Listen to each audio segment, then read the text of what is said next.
السلام عليكم. Can you hear me? وعليكم السلام ورحمة الله وبركاته. عليكم السلام. يس دكتور. دقيقتين وبنبدأ. طبعا I'm going to record the meeting also. 2 minutes exactly. We have 3 models should be covered today. 3.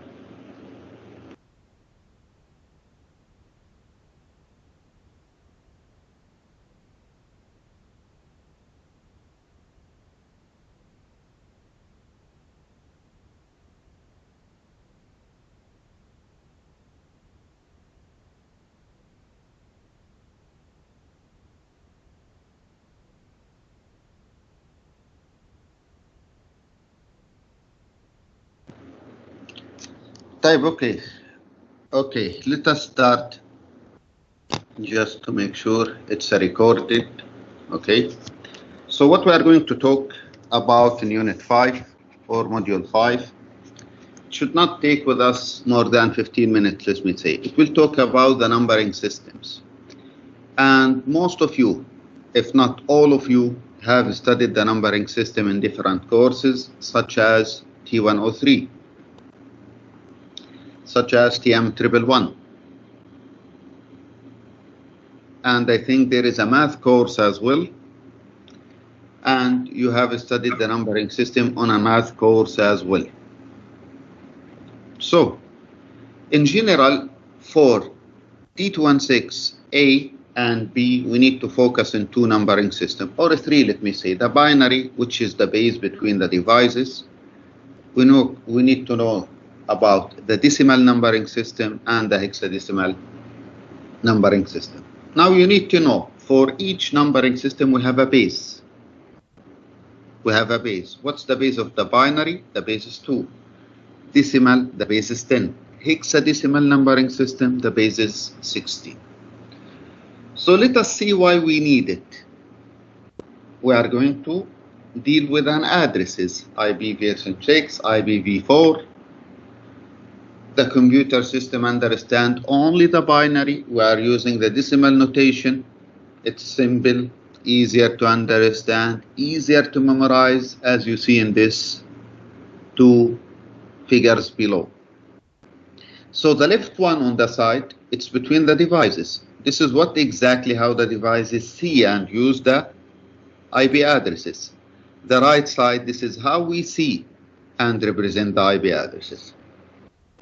So when we say a binary numbering system, binary and IP version 4 addresses. Binary numbering system, its base is 2. When we say 2, we can use only 2 values to represent any data type, 0 and 1. Decimal numbering system consists the digits or the values from 0 to 9. From 0 to 9, how many different values we have? 10. So what's the base of the decimal numbering system? The base is 10. Now hosts, servers, any network equipment using the binary addresses in order, or the addressing in order to identify each other. Now when we talk about IPv4, IP Internet Protocol version 4. What's the size of IPv4? 32 bits. So as you see here, we have 8 bits separated by dot, another 8 bits, dot, 8 bits, dot, 8 bits. So what's the total? 32 bits. So we have divided the 32 bits into 4 groups. Every group called octs. Why we call it octs? It's from octal, thumani, because we have 8 bits. Now every 8 bits equal what? If we have a group of 8 bits, not 4 bits. Every 8 bits equal 1 byte. So what's the size of the IPv4 in bytes? In bytes, not bits. 4. In bits, 32. Now, every 8 bits or every byte or every oct separated by dot. Now, in order to be easy for us as a users, we'll not use the binary notation. We'll convert every binary byte to decimal. So as you see, if we look to this binary IPv4 address, this is the equivalent decimal numbering for these binary numbering system. So it's 209.165.200.255. واضح؟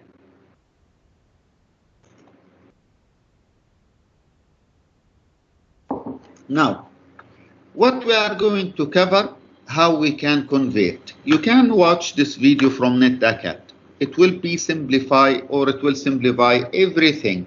What's the positional numbering review, the base 10, the base 2, converting between binary and decimal. But we will talk about it as well. Now, when we talk about the positional notation in all the numbering systems, not only in the binary. Positional notation means that a digit or any digit will represent a different value depends on its position. Depends on the position the digit occupies in the sequence of the number. So for example, what we have here in this table, we have the decimal positional notation system, as you see in table. Now, how we can use the positional? Now, the first digit in any numbering system will be multiplied by the base raised to the power 0. The next one will be multiplied by the base raised to the power 1. The next one multiplied by the base raised to the power 2, and so on. So for example, if we have 3 digits in decimal notation, so the first one will be multiplied by the base raised to the power 0. What's the base of the decimal number? 0. So 10 to the power 0 or anything to the power 0 equal 1. The second position or a group multiplied by the base to the power 1. The next one, base to the power 2, base to the power 3. What if we have another one? Base to the power 4, 5, 6, 7, 8, 9, and so on. So we can say the first one, the group of ones, group of tens, group of hundreds, a group of thousands. Now, according to the positional value, how this number become 1234? How? Apply what we have on the left table. Now, 4 will be multiplied by 10 to the power 0. It's the first position. So 4 multiplied by 1, 4. Plus, the next digit is a 3. It will be 3 multiplied by 10 to the power 1, multiplied by 10. So 3 by 10, 30. Plus 2 now, multiplied by 10 to the power 2. So 2 multiplied by 100, 200.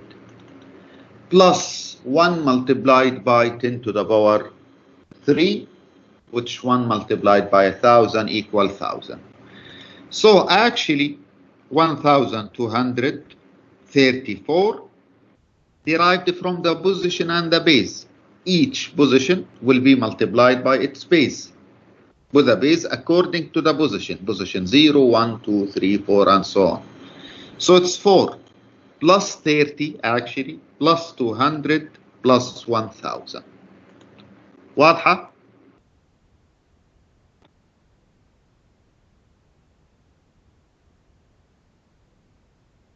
طيب, now for the binary numbering system, same standard. Every binary value will be multiplied by the base rise to its position.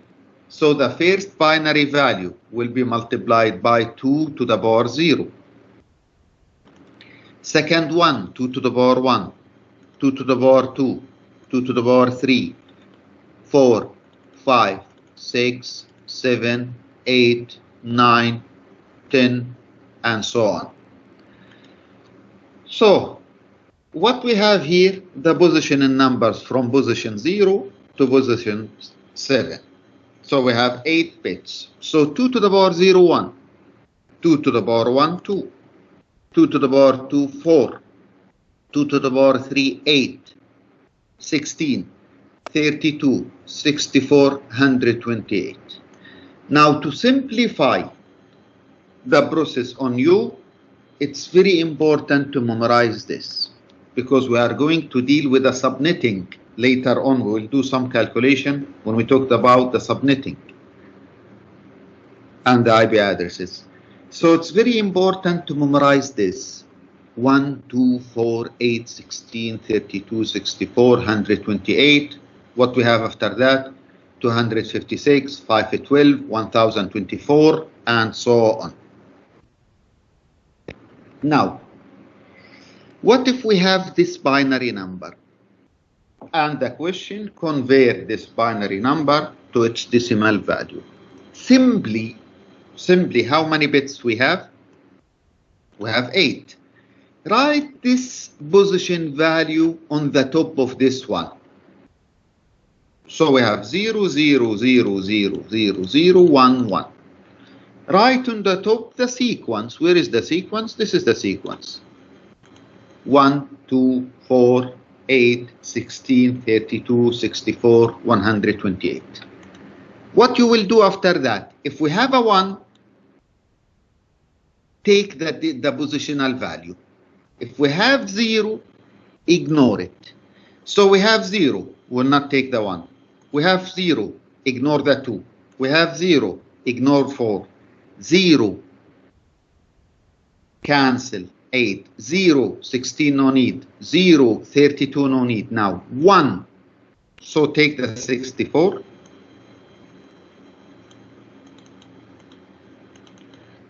Simply like this. 128, what we have under that? 1, take it, find the summation. 128 plus 64, 192. In which numbering this one? Decimal.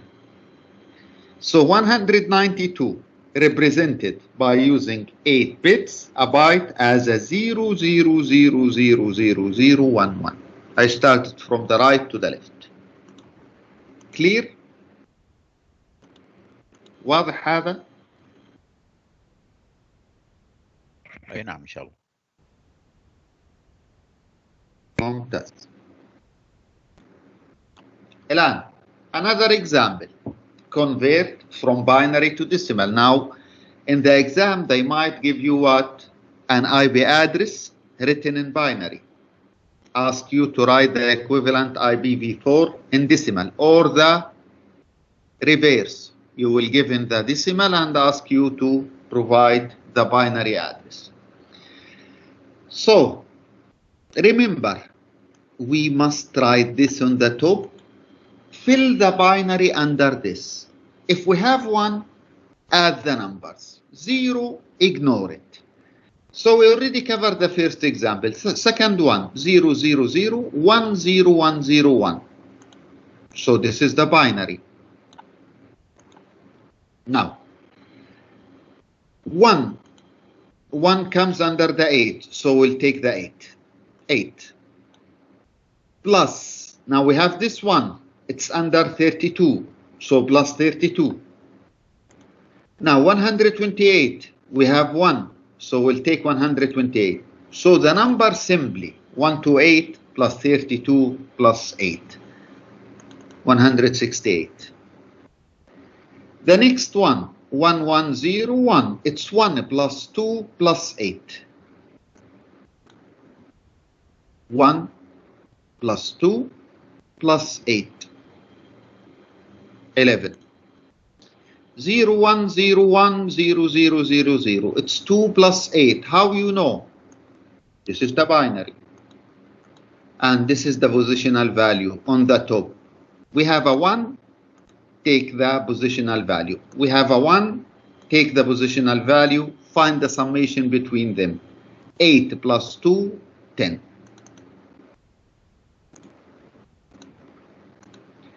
So depending on this table, we can convert between any binary and decimal value. From binary to decimal. Also, we'll convert from decimal to binary. How? Reverse the process. Simply reverse the process. Now, the binary positional value in the table is useful in converting the .decimal IPv4 address to binary. How? Now, how you can convert any number,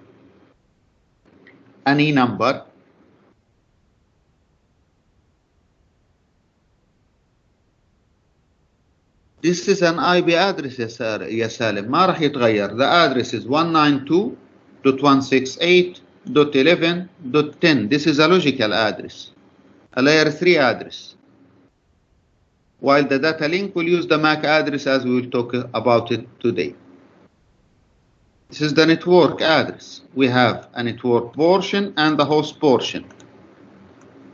The host portion is 10, network portion 192.168.11, for example. Right, now, how you will convert from decimal to binary? Simply, let us simplify it. If you are given a number n, any number, let us say n, we have this positional value, okay? Find from these numbers which number can be added together to give me 1.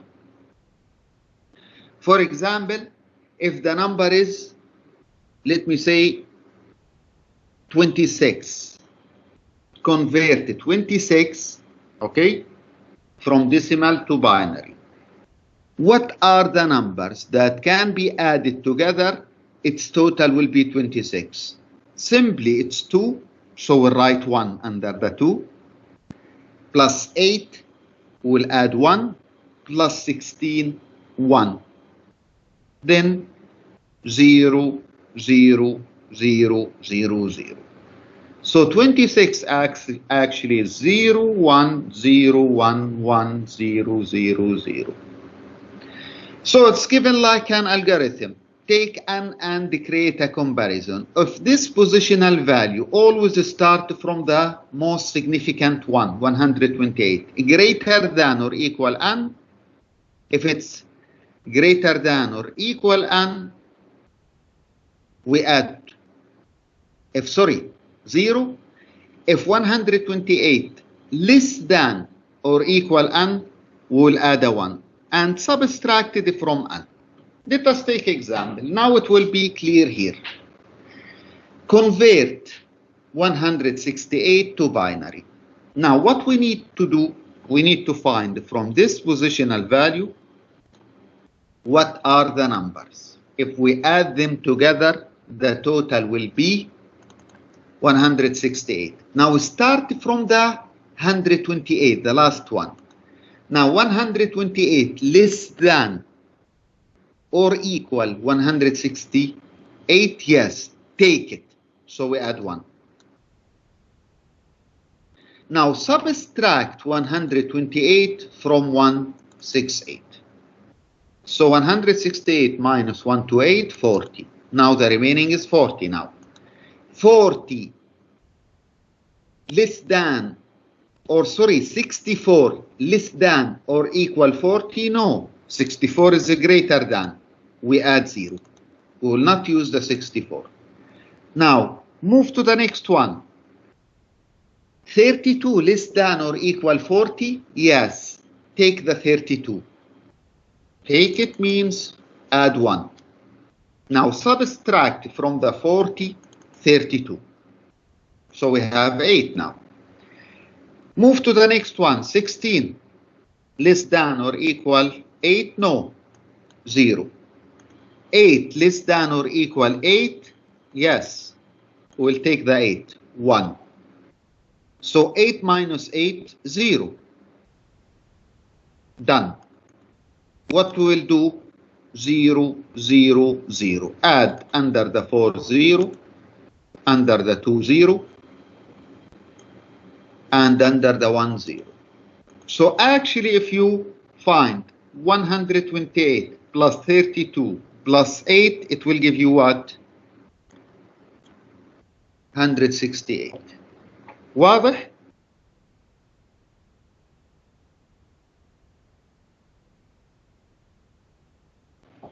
So if we have a binary IPv4 address, it can be represented in decimal. So 192.168.10.10 or the reverse. You will given the binary, the decimal, and you will be asked to provide the binary. So 192 represented in this binary, numbering 168. 10 is 2 plus 8. 10 is 2 plus 8 actually. Now, for the hexadecimal numbers, the base of the hexadecimal numbering is 16. Is 16. Now,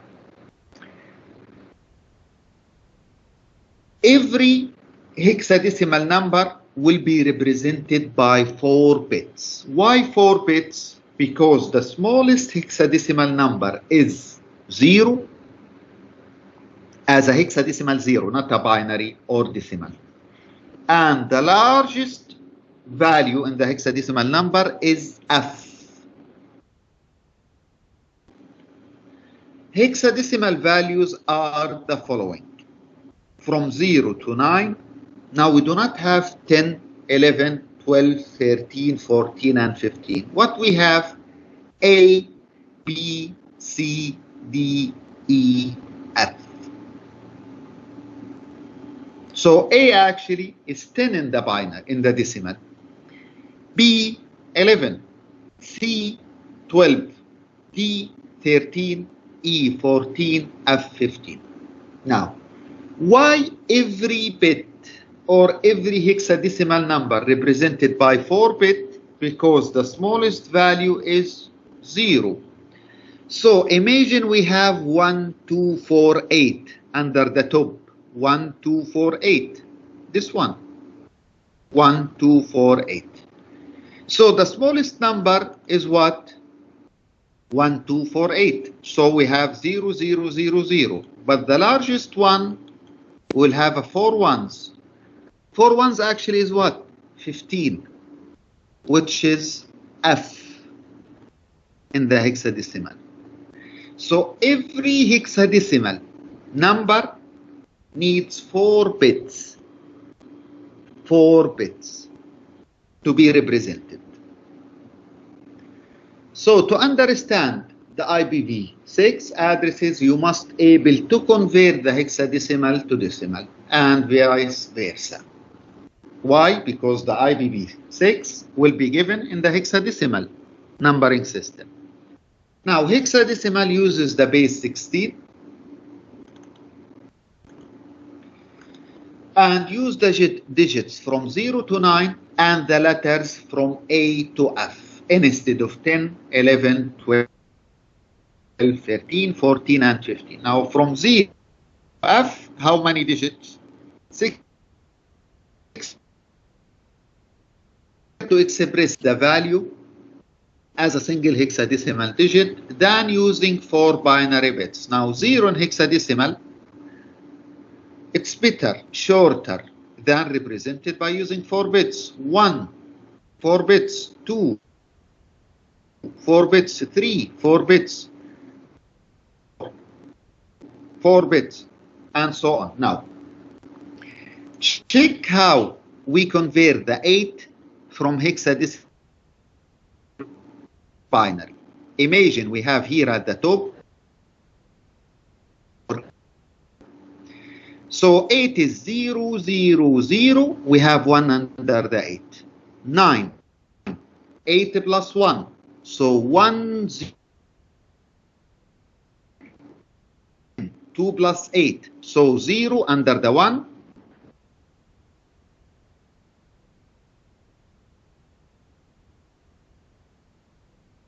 It's like at the top we have this sequencing or this positional value 1, 2, 4, 8. So if we say, for example, 1101, what's the hexadecimal number here? For 1101, what's the hexadecimal number? 11. ما عندي 11 بالهكساديسيمال، الله يرضى عليك، ما عندي 11. قلت هكساديسيمال أنا، ما قلت ديسيمال. إيش لازم نقول؟ بي. بي. ثانك يو. بي. ركز. هكساديسيمال، ما قلت ديسيمال أنا. واضح؟ طيب لو قلنا 1110 it's 14 but we do not have 14, what we should say? دي. لا. اي. اي. اي يا جماعة وليس دي. ركزوا. 10A وكملوا. clear؟ طيب now what's the IPv 6? طيب what's the size of IPv version 4? 32 bits. What about the IPv 6? 128 bits. So it's very long to represent a number in binary notation using 128 bits. Because of that, we represent it by using the hexadecimal numbering system. So IPv6 address is 128 bits. Every 4 bits were represented by single hexadecimal digit. Every 4 bits represented by one hexadecimal digit. That makes the IPv6 address a total of 32 hexadecimal value. Why 32? 128 divided by 4, 32. Simply.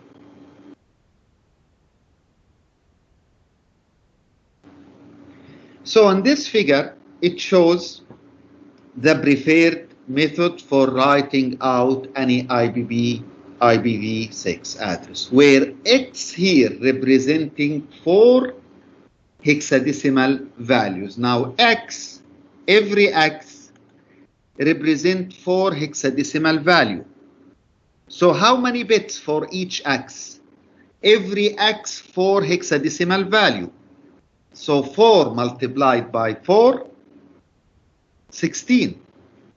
So the X here actually it's 16 bits.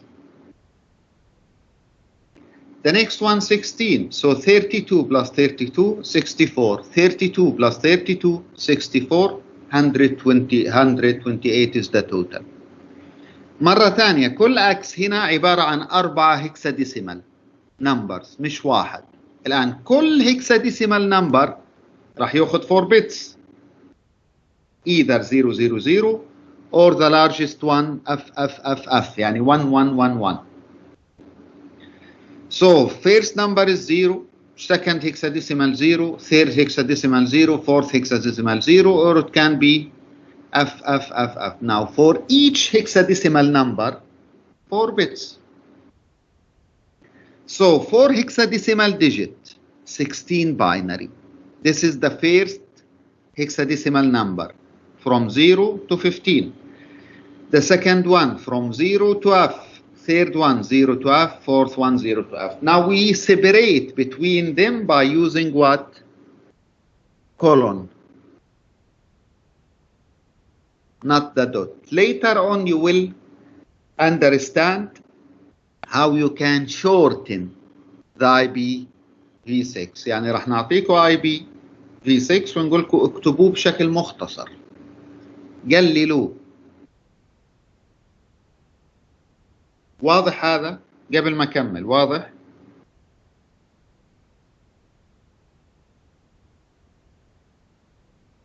طيب how to convert from decimal to hexadecimal and from hexadecimal to decimal? Simply add the binary in the middle. We'll add an intermediate step. convert from decimal to binary, then from binary to hexadecimal. Convert from hexadecimal to binary, then from binary to decimal. Because we already take how we can convert from binary to decimal, from decimal to binary. So follow the step listed to convert from decimal to hexadecimal value. Convert any decimal now number to 8 binary bits string. Every decimal number will be converted to binary string, 4 bits, 8 bits. Now divide the binary string into group of 4 bits, into a group or into 2 groups. Every group is 4 bits. Start from the right. Always start from the rightmost. After that, convert each binary group to its equivalent hexadecimal number. It's not clear. Let us take example. Convert 168 from decimal to hexadecimal. First step, convert it to binary. But we need to convert it to binary as 8 bits. So actually it's 8 plus 32 plus 128. This is the binary number for 168. Now, make it 2 groups. Start from the right. So this is a group number 1. 4 bits. And this is the group number 2. Another 4 bits. What's the next step? Convert each group from binary to hexadecimal. How? We have at the top 1, 2, 4, 8. So this one is 8. What about the next one? We have 1, 2, 4, 8. So it's 8 plus 2, 10. So the number is A. We do not have a 10. 8.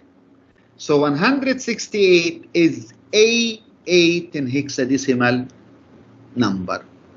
واضح؟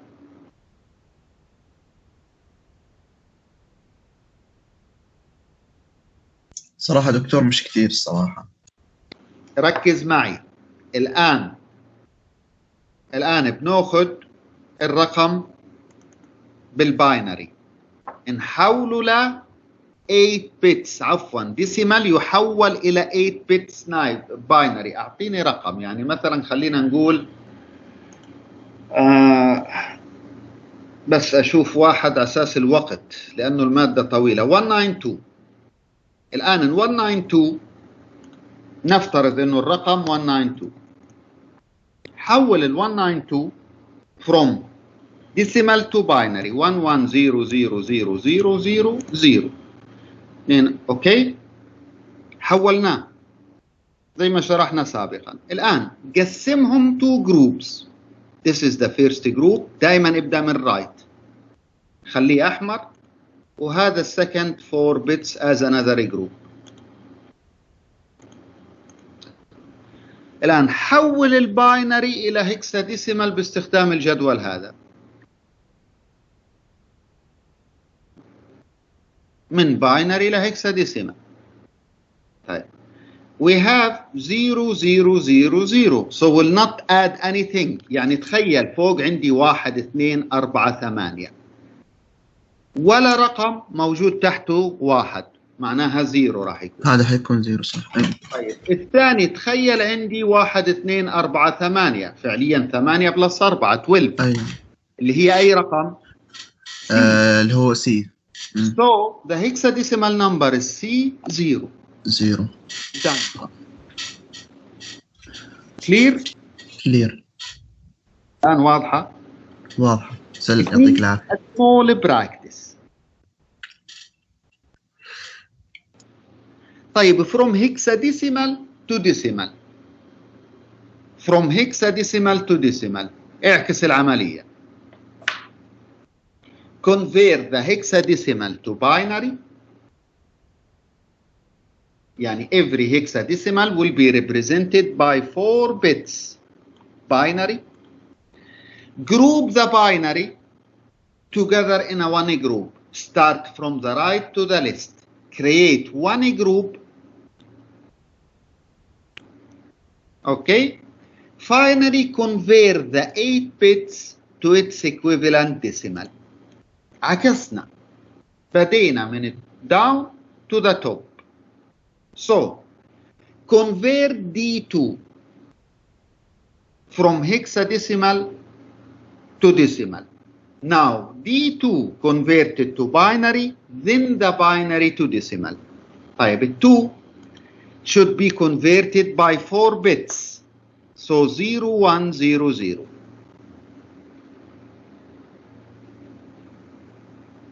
طيب, D, A, B, C, D. It's 1 plus 4 plus 8 13 1 0 1 1. طبعا في غلط كان بالسلايدز، انا معدلها هنا، كان غلط الرقم يا جماعه حسب ما اذكر، عدلتها الرقم غلط كان، فانتبهوا. So we convert the D to binary, we convert the 2 to 4 bits binary, group them together. So 0 1 0 0 1 0 1 1. We create the group, converted to decimal. Yani we have at the top 1 2 4 8 16 32 64 128. So you need to find the total of 128 plus 64 plus 16 plus 2, 210.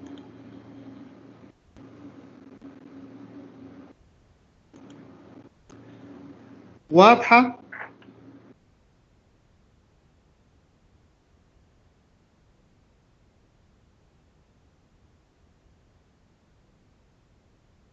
في أي سؤال؟ We done with module 5.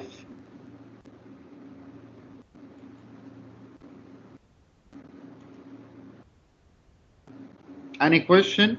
طيب. I'm going to stop the screen and I'm going to start. You need to practice. There is no time. There is no time I give you exercises and solve it. إيش الفائدة إذا أنا اللي سويت الإكسرسايز وحليته أنا؟ بالامتحان مش أنا اللي راح أحول. أنت افهم الطريقة ولما نفهم الطريقة نطبق.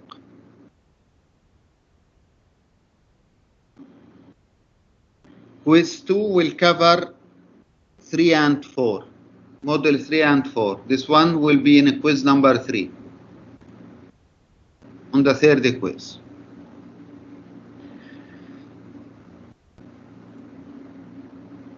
طيب الآن I'm going to start with module 6 as well.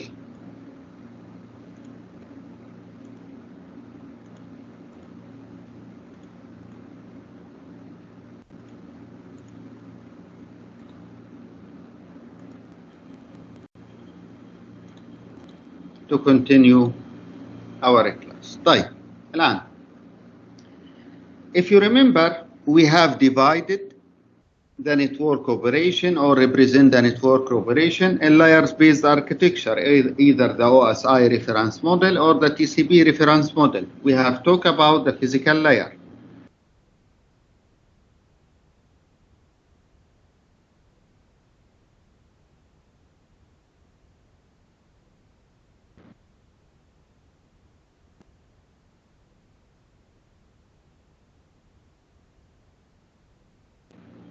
Now, so what's the purpose? Why we need the data link layer, which is a layer 2? Now, if you remember last class, remember layer 2 using the actual physical MAC address, while the network layer will use the layer 3 or the IP packets.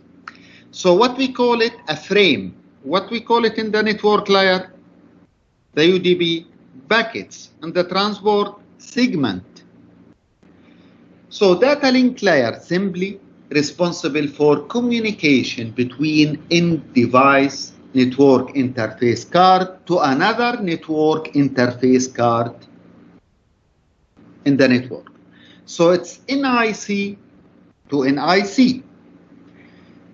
Now, data link layer allow the upper layer protocols. What are the upper layers protocol? The network layer, IPv4 or IPv6, for example, to access the physical layer media and encapsulates layer 3 packets into layer 2 frames. What does that mean?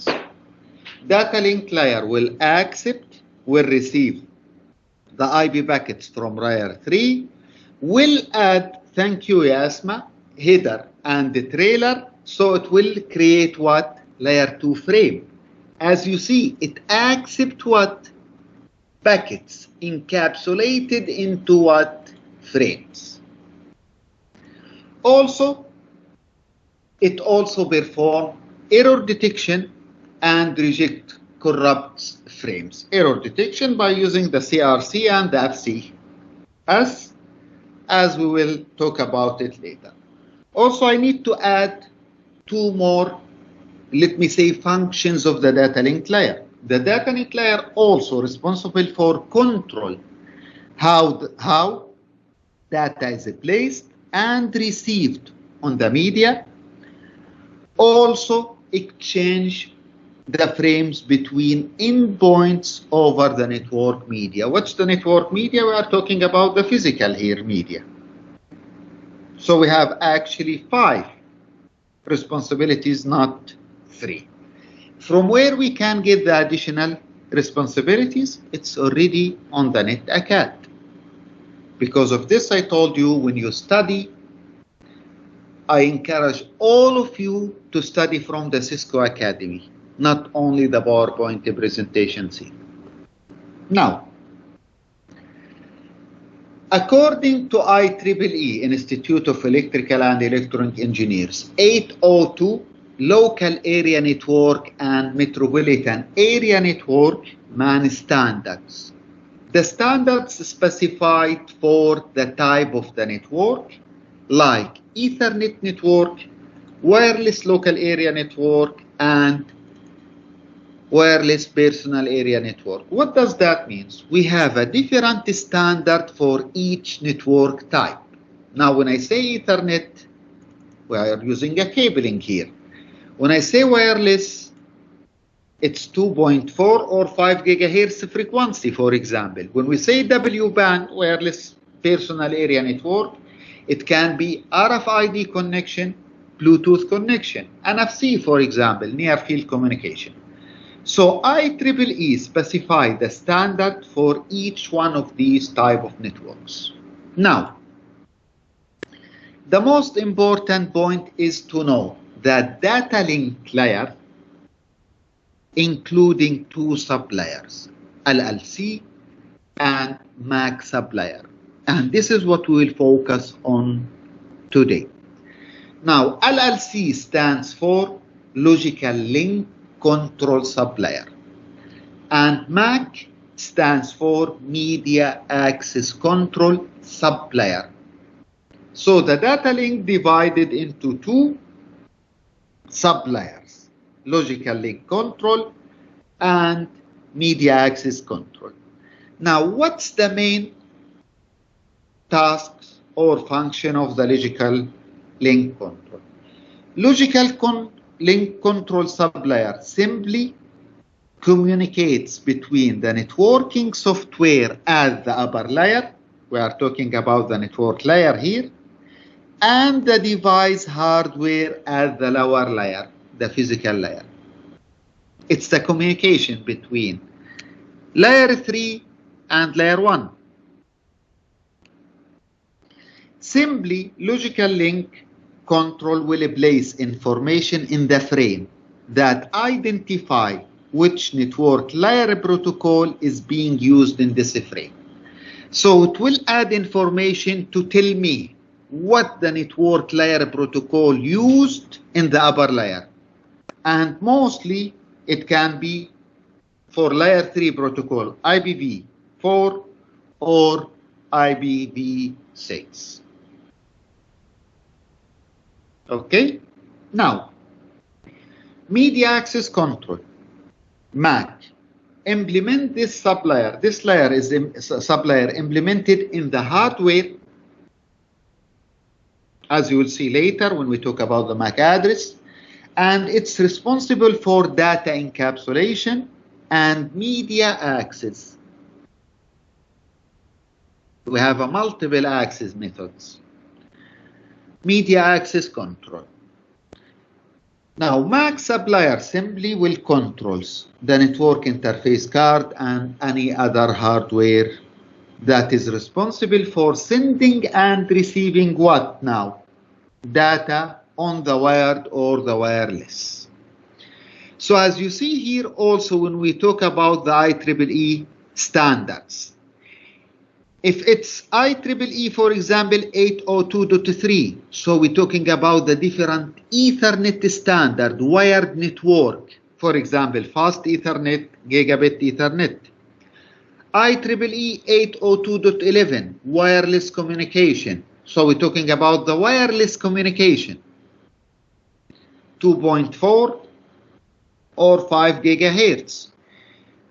Wireless personal area network, standard 15, different type of network. So a standard for the Bluetooth network, for the RFID, radio frequency identification, for example.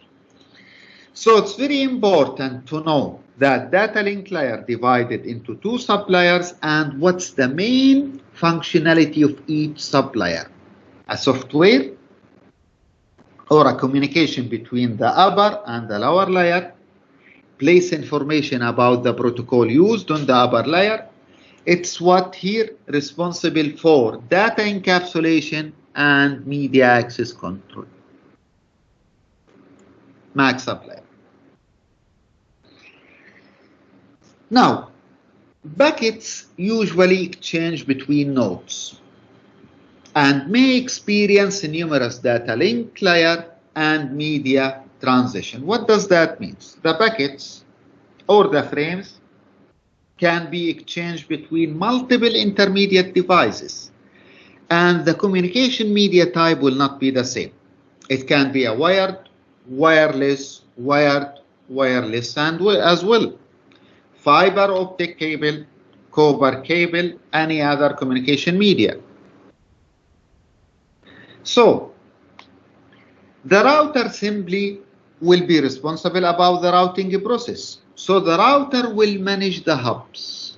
What's the hubs?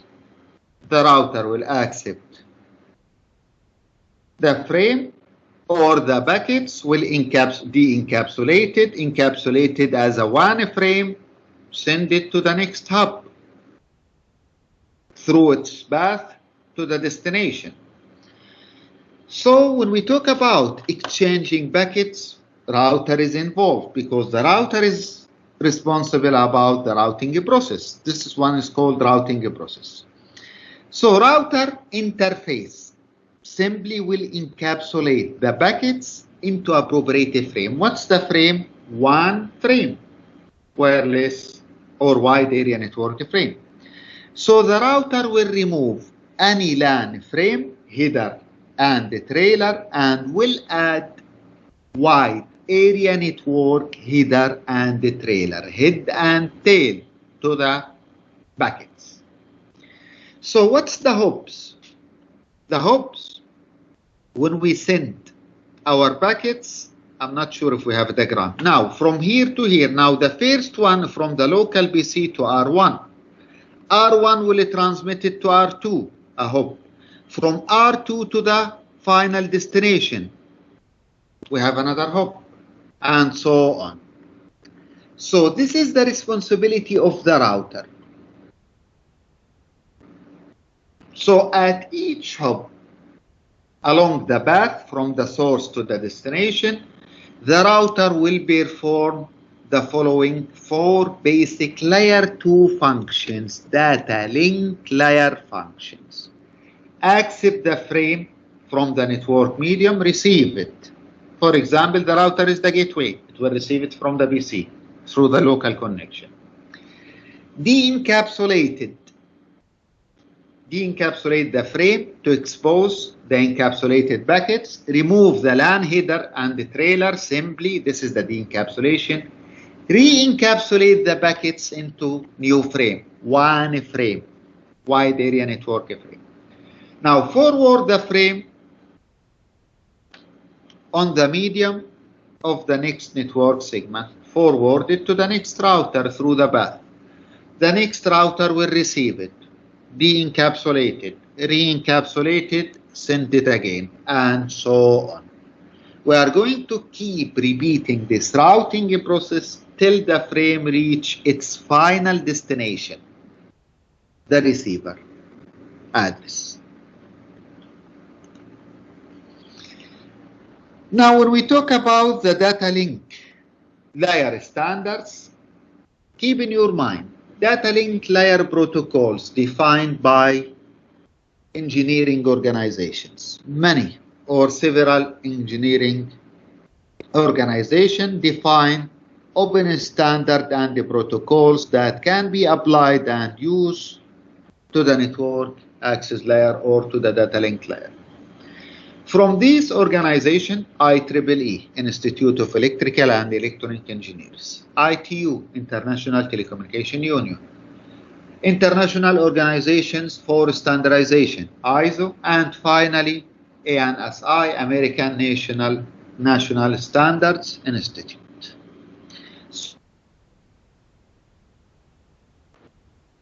Define the standard protocols for the data link layer. في أسئلة؟ بعد إذنك يا أستاذ. تفضل. الحين اللاير 2 هذه تقصد بأن كل ما دخل الجهاز تغيرت الهيدر حقها والتلير وانتقلت للي بعده ويسوي نفس الإجراء حتى توصل الديستنيشن. نعم، هذا الراوتينج بيستقبل هذا الراوتر هو المسؤول عن الراوتينج. أنا الآن كنت أتكلم عن الراوتر. أي نعم. بيستقبل، بيعمل دي انكابسوليشن، بيرجع يساوي انكابسوليشن، بيرسل عشان يقرأ الماك، عشان يغير الديستنيشن ماك ادرس. نعم. الديستنيشن ماك ادرس لازم يكون لوكالي. يعني شوف معي، احنا انت استبقت الاحداث. على فكرة احنا تكلمنا عنها المحاضرة الماضية، ولكن هنا شوف، هنا الديستنيشن ماك ادرس راح يكون الانترفيس اللوكالي ل R1 مع الماك ادرس للان اي سي للبي سي. الان لما يرسل الراوتر هذا لازم يساوي راوتينج، راح يساوي دي انكابسوليشن، يصير السورس ماك ادرس R1 اللي هو النتورك انترفيس كارد الثاني ب R1. الان الديستنيشن ماك ادرس راح يكون ان اي سي ل R2، هذه الهب الثانيه. فلازم نساوي دي انكابسوليشن، نعدل نساوي انكابسوليشن مره ثانيه. وصلت؟ نعم الله عليك. الآن هذا الاي بي ادرس انا قلت لكم ثابت المحاضرة الماضية، دائما بيكون السورس والديستنيشن. هذا اللي هو الاسبوع القادم، هذا ثابت. هذا لازم يتغير بالراوتينج. هذا لازم لوكال يكون. لوكال يعني في دايركت كونكشن بين الديفايسز، ما بقدر احطه جلوبال زي اللي هو الابر لاير اللي هو النتورك لاير. هنا مستخدمين اللوجيكال اي بي. هنا بتكلم عن باكيتس. بالداتا لينك بتكلم عن فريم، والفريم لوكال يا جماعه. قلنا باول سلايد من نتورك انترفيس كارد الى نتورك انترفيس كارد ثاني. ما قلت انا جلوبالي، صح؟ نعم. وضحت؟ نعم الله يرضى عليك، واضح. بس انا كنت ابغى اتاكد اني فهمتها صح فقط. تاكد براحتك، ما عندك شكرا مشكلة. لك. شكرا. طيب الآن we have talked about the topologies. If you remember in meeting 1 or 2, we have two main topologies, physical topology and logical topology to represent any network. Now data link layer will use the logical topology. Keep it in your mind. Now, what's the topology? The topology simply is the arrangement network. The topology of network is the arrangement and the relationship of the network or of the network devices that interconnected between them. Now, in general, we have two types of network topologies. We describe it, we talk about it before يا جماعة. ذاكروا المادة كبيرة. ذاكروا. So physical topology simply shows the physical connection and how devices are interconnected. If you remember, the physical topology usually include a specific device location. Yani this device in which room, this device in which rack. Now, logical topology refers to what? To the way the network transfers the frames from one node to the next node. So, data link layer must know the logical topology. Usually, it identifies the virtual connection between the devices using what? The device interfaces and the IP addressing schemes.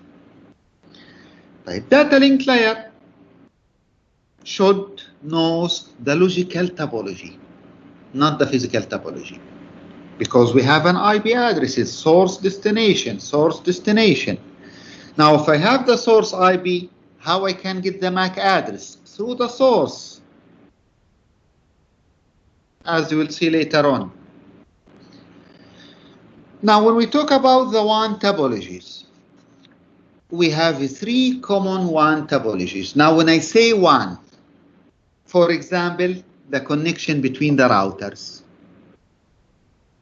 because the router is responsible for the routing process, deliver my message outside my local network. الراوتينج تيبل اللي راح اتكلم عنه بعدين.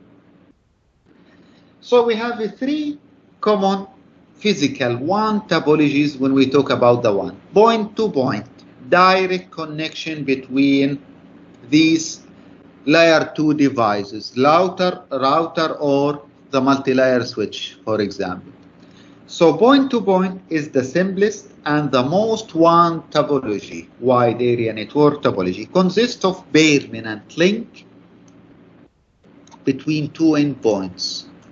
Router with a permanent link. What is this topology? As a multiple choice, point to point. Now, hub and spoke, similar to star topology, where a central site interconnects a branch sites through point-to-point link. Give us example. This one. This one is the star topology. Now at the center we have a router. At each branch we have a router because it's a one. يعني ما بقدر أقول لكم بي سي example. لازم نقول router or multi-layer switch. So central switch linked with other branches by point-to-point connection. So it's a star and point-to-point connection. What is this? Called hub and spoke. There is a figure in the Net Academy. You can see it. Now, mesh topology provide high availability but required every end system to be interconnected with every other end system. What does that mean?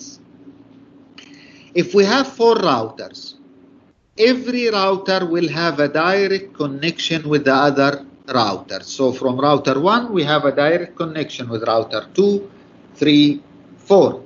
Router 2 connected with all the other routers. Router 3 with all the routers. 4 with all routers. So we have a fully mesh network, not partially mesh network. Tamam? Now, for physical point-to-point WAN topology, as you see here, we have a node 1, we have a node 2, we have a direct link So it's a point-to-point, one-to-one. So physical point-to-point topology directly connects two nodes. The nodes may not share the media with other hosts. As you see, there is no other shared media, or it can be shared. Now, because all the frames on the media can only travel to or from two nodes, point-to-point one topology can be very simple. We know from node 1 it will travel to node 2, or from node 2 to node 1. Now my question, if we have here intermediate devices, as you see here we have a network representation, the cloud shape. Is it still considered point-to-point? Did you get my question? الآن عندي هنا بالنص عندي intermediate devices. هل بقدر أعتبرها point-to-point كذلك؟ What do you think?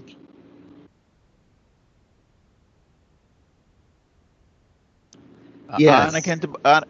عفوا. Yes. Why? Because node 1 will communicate with node 2 only, regardless of the intermediate routing.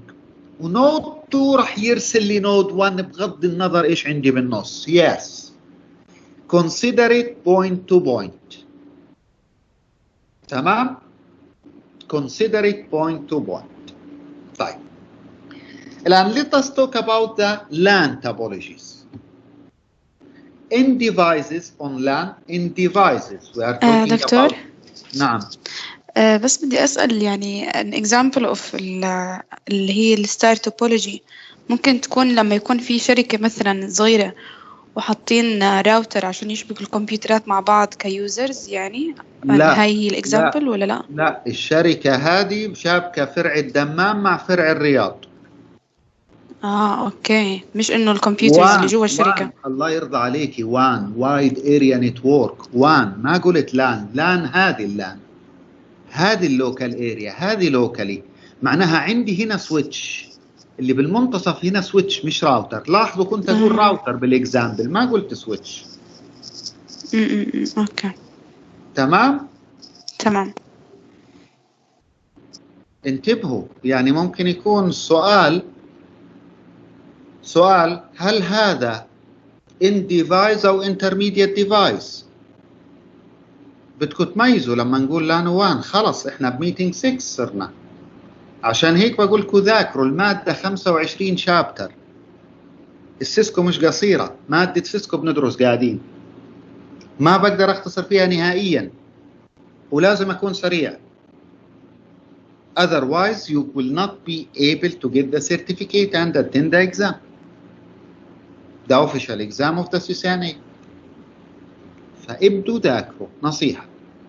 طيب الآن لان locally معناها central عندي هنا switch. طيب اللينك between these two star topology، اللينك between ايش وايش هنا؟ switch with another switch. لان ethernet network هنا. So in devices like a printer, like server, like a laptop, like desktop computer are typically interconnected either on star or extended star topology. Now what's the star? We have a switch and the devices connected through the switch boards. We have extended star to star LAN network, and between these two switches in the middle we have a direct connection, a cable. لاحظوا physical, the connection is physical here.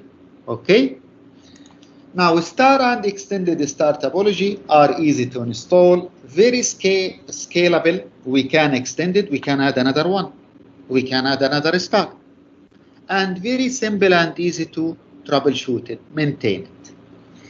Now, when I talk about the older, the legacy, the early Ethernet and legacy, token ring technologies provide two additional topology.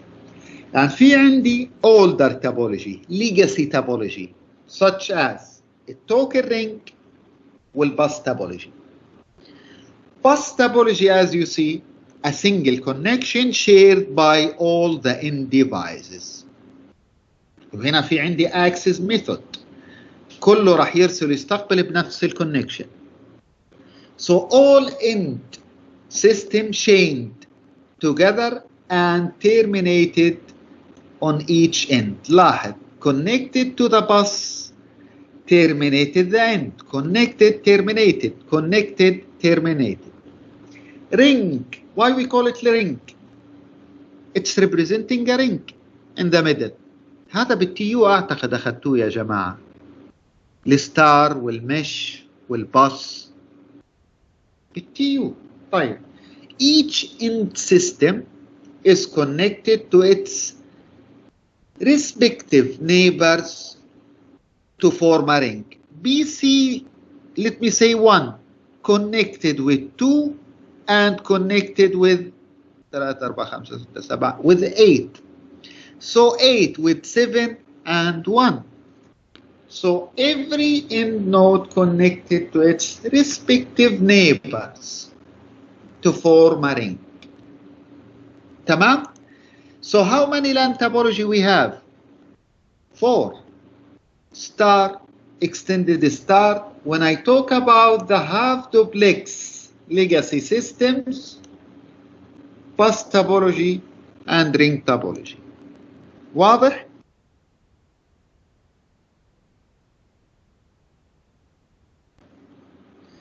طيب, what's the duplex? What's the duplex communication when we talk about it? Half duplex and full duplex. وهذه ستاندرد ما تنسوها من بعد السلايد هذا مع انه شرحناها قبل. Understanding the duplex communication is very important when we're discussing the LAN topologies, because duplex simply refers to the direction of the data communication between two devices, how the devices can communicate with each other, how the direction when they exchange the data will be used.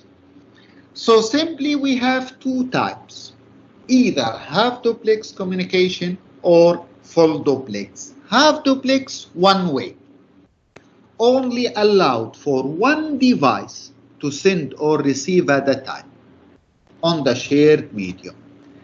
فقط جهاز واحد اللي بيرسل أو بيستقبل بوقت معين, regardless of how many connected device is linked with that LAN network. Now, where we use it, it's used in wireless LAN. We use it on legacy, the old bus topology and Ethernet hubs. مين بيعرف الهب كيف بيشتغل؟ الآن ما قلت سويتش, قلت هب.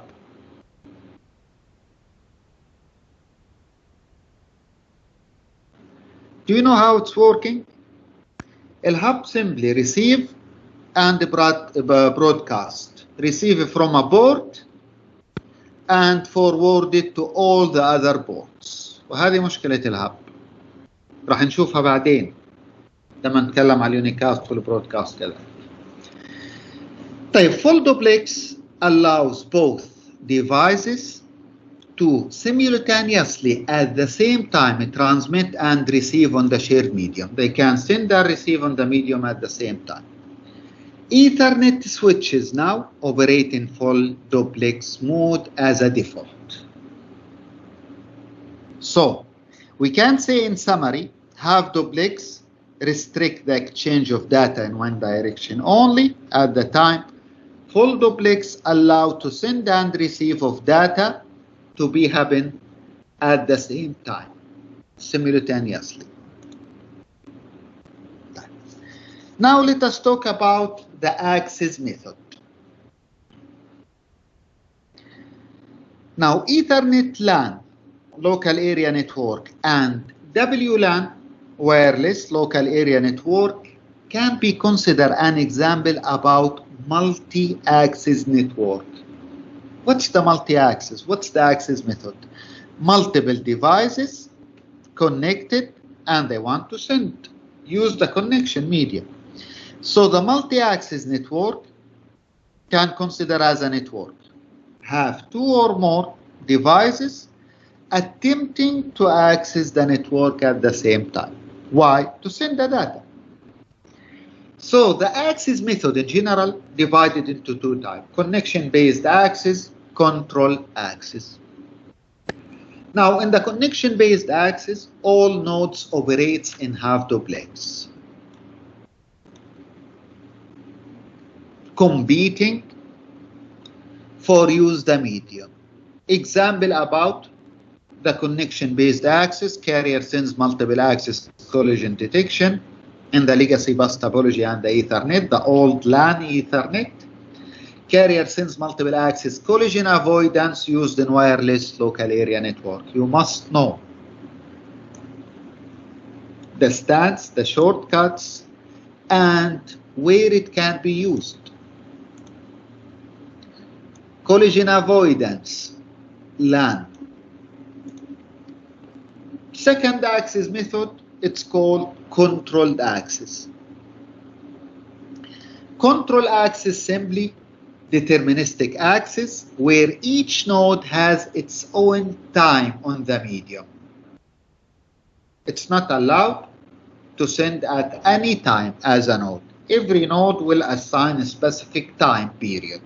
It can use that time to send or to access the network. Where it used on the legacy network, such as token ring, is controlled access. ArcNet also is control access network. Now we need to focus on the connection-based access. Carrier sends multiple access collision detection. What does collision means here? Two nodes place a data on the network at the same time. So the data is corrupted.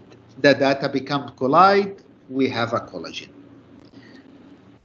So carrier sends multiple access collision detection used by the legacy Ethernet LAN operates in half duplex mode where only one device can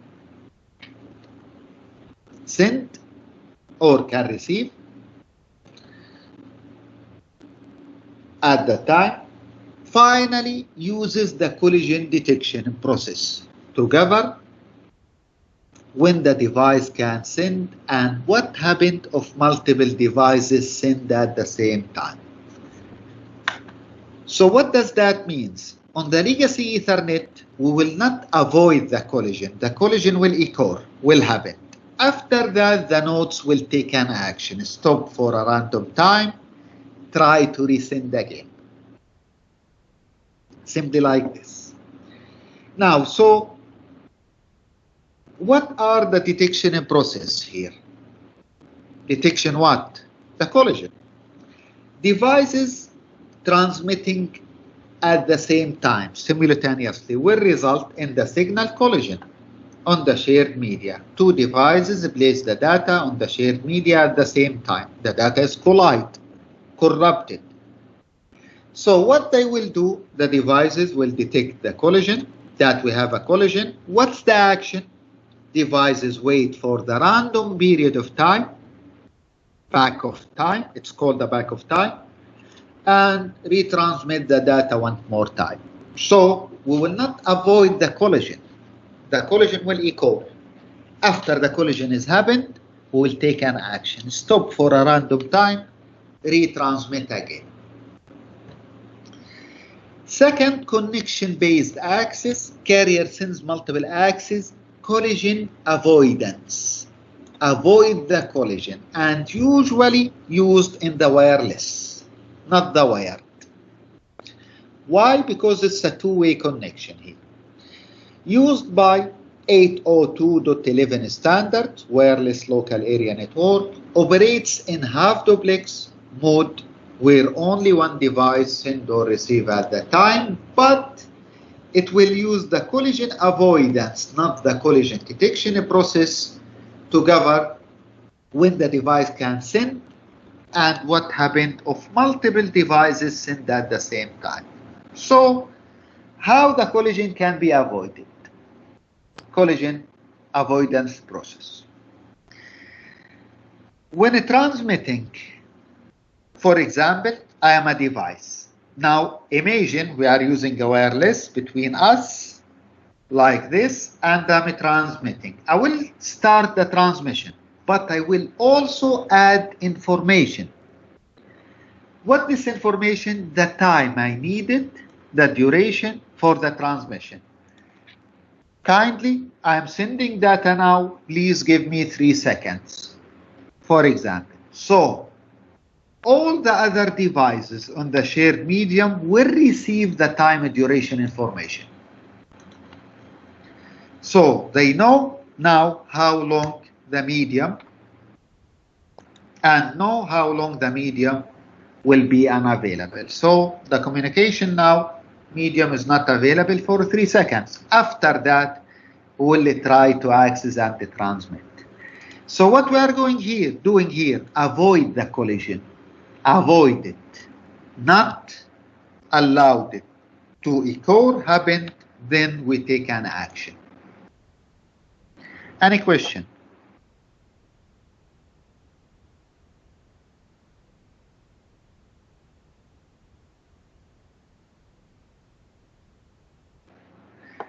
Type now, data link frames.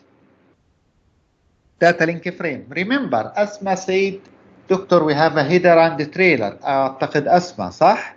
نعم أسمع أعتقد مظبوط. الآن we need to talk about the header and the trailers. What we have on the data link frame.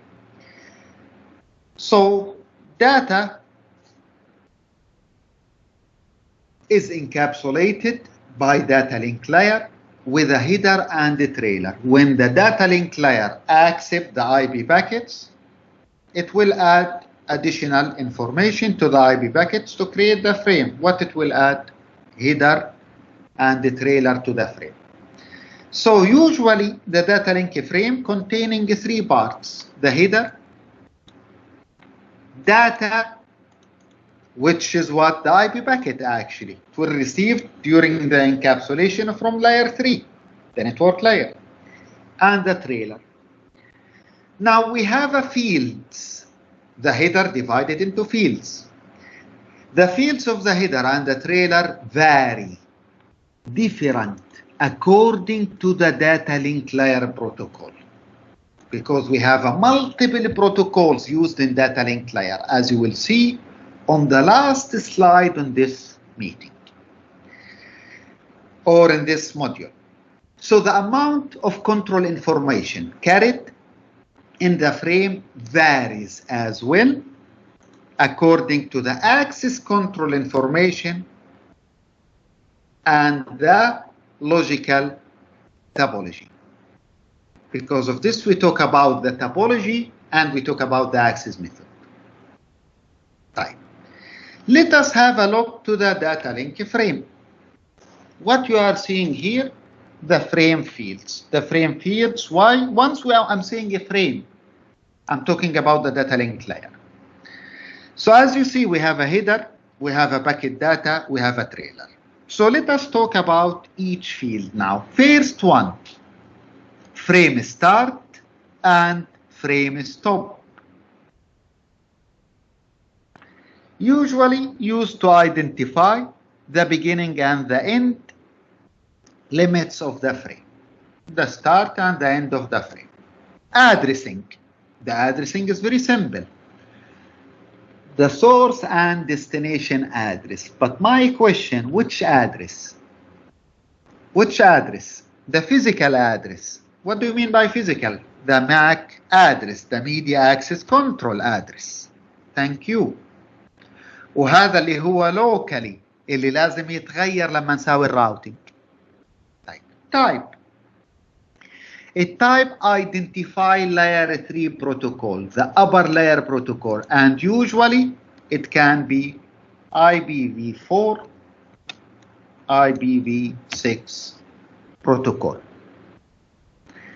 Control. Control identify especially flow. Control services. Give us example, a special flow control service. We have a quality of service. So quality of service in this case will give a forwarding priority. to specific type of message instead of other. For example, we have a web messages and we have a VoIP, voice over internet protocol. So we are going to give the priority to the VoIP here because it's very sensitive to the delay. Data actually contain the frame payload. What's the frame payload here? What's the data? Simply it will contain the packet header, the segment header, and the data. Transport, network, data link. So we have the encapsulated data from the upper layer inside this layer, where it will be inside the data. Error detection used to determine the transmission error. Now I need to focus on this one. Error detection. It's used in order to make sure that the data received is correctly. How? Now the transmitting node. No, I'm not talking about the sequencing يا اسماء. لا, I'm talking about some calculation here. انتظري بس, شوفي كيف. The transmitting node will create a summary about the data, a logical summary about the content of the frame, the data including in the frame. Now what we call this summary, the transmitting node will create a summary about the data included in the frame. What we call it? We call it CRC. CRC, cyclic redundancy check. So the transmitting node will calculate CRC value, cyclic redundancy check value. Now this value will be placed, it will be added on the frame on a special field called FCS, frame check sequence. You will see it later, this one, the FCS, don't worry, it's actually here. So the FCS field will include the summary about the data. What's the summary? The CRC value. So FCS frame check field will represent the content in the frame. Now, in the Ethernet trailer or the frame, the FCS will be used or will provide the methods for the receiving node, for the receiver, to determine if the frame experience any transmission error because of the interference, because of the loss, data loss, or any other causes or not.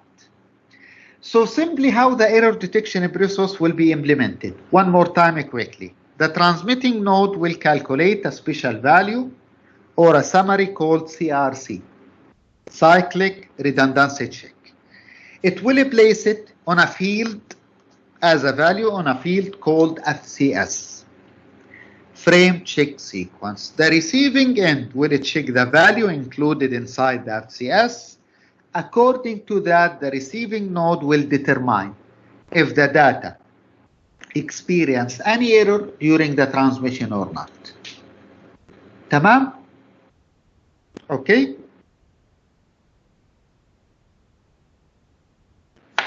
Now, finally, when we talk about the layer 2 addresses, remember, I'm talking about the physical address. Which one the physical address? The MAC address. So layer 2 address can be referred as the physical address contained in the frame header, but be careful, what's the order? Destination, source. Destination, then the source. Used only for local delivery of the frame on the link.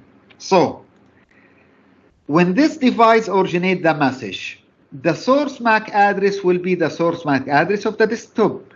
The destination NIC will be the MAC address of the local interface for router 1. So router 1 will receive it, de-encapsulated, re-encapsulated. So during the re-encapsulation, what we will do, we'll update layer 2 header. So the source MAC address on the next hop will be the external interface for R1, and the destination will be what? The interface of R2, this one.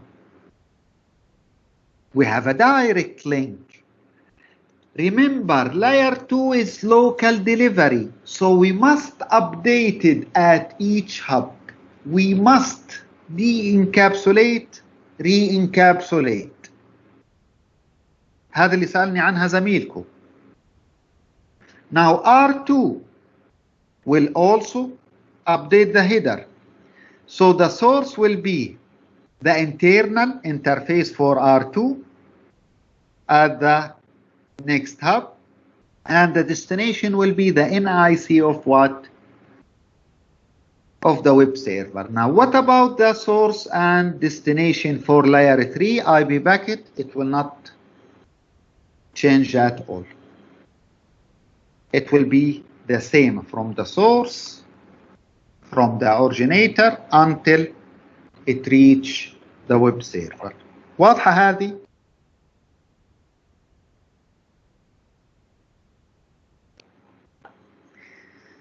Finally, we have said that frame headers may vary because we have a different protocols. طيب, what we have here is a list of data link protocols that can be used. So we have an Ethernet protocol, wired. Ethernet, or sorry, IEEE 802.11, wireless connection, point-to-point access, DHLC protocol, high-level data link control, and finally a frame relay. So each protocol performs a media access control for a specific logical topology. Media access, logical topology, data link layer. Any question?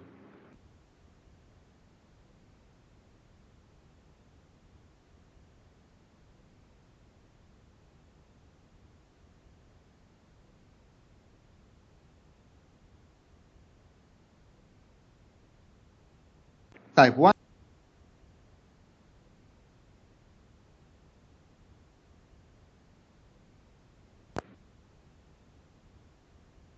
Actually, we are going to continue the discussion about the data link layer, but now we need to talk about the sublayers, especially the MAC sublayer.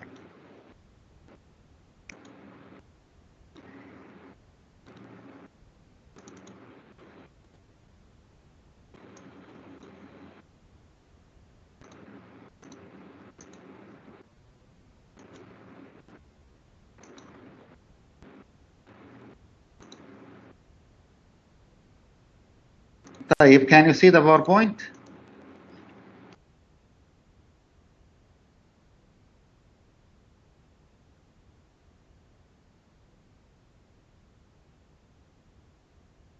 ممتاز, يلا. دكتور. نعم. استفسار فقط. ما تقدر تعطينا اكسترا كلاس؟ لا هذه الكلاس العادية. أنا ما بقول اكسترا. حسب الكالندر 5, 6 and 7 to be covered in this meeting. الآن بعدين أكيد راح نحتاج اكسترا، أكيد بعدين. طيب دكتور، معلومات جدا كثيرة والله اليوم. احنا متأخرين. إذا بتشيل يعني شوف لاحظ 6 slides already skipped عبارة عن introduction. هذه content، هذه كالندر ثابتة. ما بنقدر نختصر شيء، ما بنقدر نساوي سكيب لشيء، ما بنقدر. المعلومات مش كثيرة، انتوا شايفينها كثيرة لأنه أول مرة شرح. فعليا ميتينج 6 ما كان 20 سلايد ترى. 5 شرحناه بنص ساعة، باينري ديسيمال هيكساديسيمال. خلينا نشوف at least نخلص نص 7. يعني الآن إذا خلصت نص 7 اليوم وقتها محتاج 7 8 و 9 المحاضرة الجاية. والمعلومات مرتبطة. الآن راح تشوفوا كثير في تكرار بالبداية، فراح تسهل العملية. تكرار على البريفيوس 1 موديول 6. الآن تكلمنا عن الداتا لينك فريم. we have talked about the data link frame. Now we need to talk about the Ethernet frame. As we have mentioned before, physical layer and data link layer. Data link layer simply divided into two sublayers: logical link control, media access control. Ethernet operates on data link layer and the physical layer. Keep it in your mind. What about network transport session presentation application? TCP. إذا بترجعوا للمادة بتشوفوا قلنا TCP. Now Ethernet simply is one of two LAN technology used today. كيف one of two technology you are talking about the Ethernet? Wired or wireless local area network. So Ethernet will use the wired like 802.3. So we can use the twisted pair, we can use a fiber, optic link, we can use the coaxial cable. Now Ethernet in general operates at the data link layer and the physical layer. We have a family also. It's a family of the network technology defined in IEEE 802.2, 802.3. What is this? A family of a standard family. 3 Ethernet, 11 wireless connection, 15 a Bluetooth or RFID, and so on. Tamam? Now, before we move on, keep in your mind that the bandwidth supported by the Ethernet are the following. One more time, bandwidth supported by Ethernet can be 10, 100,000 megabit per second, 10, 40, 100 gigabit per second.